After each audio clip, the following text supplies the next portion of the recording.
Here we are in the old garden, and we are looking at our big boy tomatoes here. Everything is growing really nice. And our squashes are forming down there. You can see all the blooms. These blooms are looking really nice. I have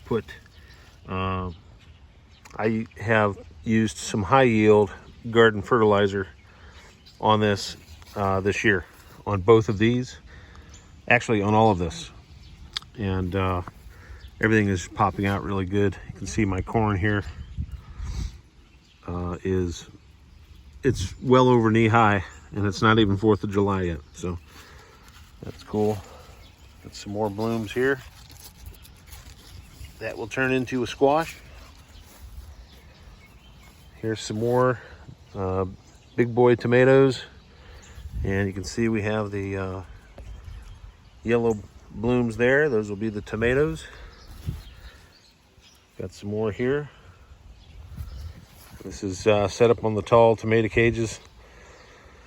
These are 54-inch tomato cages. I wouldn't recommend using anything smaller. So those small round ones you get, like these at the home stores, those are pepper cages. And those are my peppers that I have planted using those cages. And these are green, different types of green peppers this year. With I think I have like a lunchbox snacker pepper in there, but that's what those are for. You want to use the big ones. If you can find something taller, if you're growing an indeterminate, which is just going to grow and grow and grow over the season, you want to get, I kind of wish it was up here, to be honest. But these usually work out pretty fine with the small growing window that we have here back in the woods here. So but these tomatoes are looking really good, and these are big boy. I have some Amish paste planted along with trying to think of the other type of tomato that I have. I have some cauliflower here growing. I mean, these are, look at how big these leaves are. That still has a while. And these peppers are doing nice.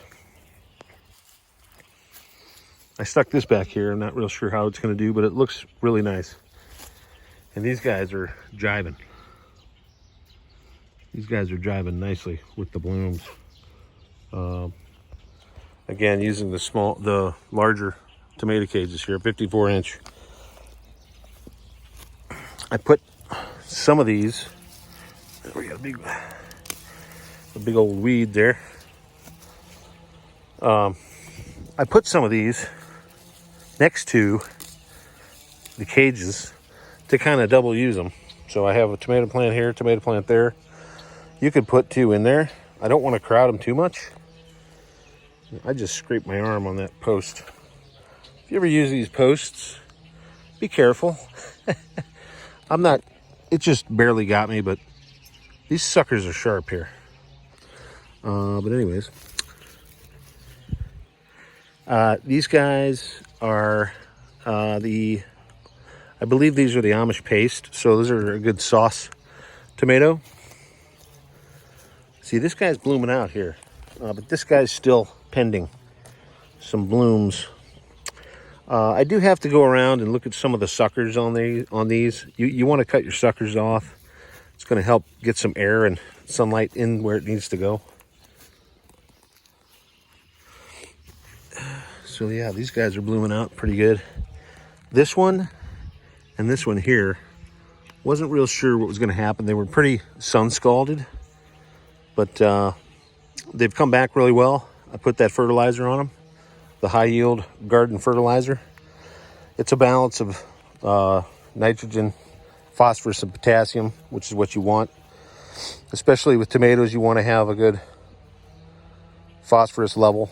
It keeps that green leaf, keeps that nice dark green leaf, and it's going to concentrate on fruit production, not so much the leaf production. Nitrogen is going to boost your growth all around. You're going to grow a lot of leaves. but you need that phosphorus and that potassium to grow that fruit, and the calcium to stay away from blossom end rot on your tomatoes. So that's what we're looking at right there.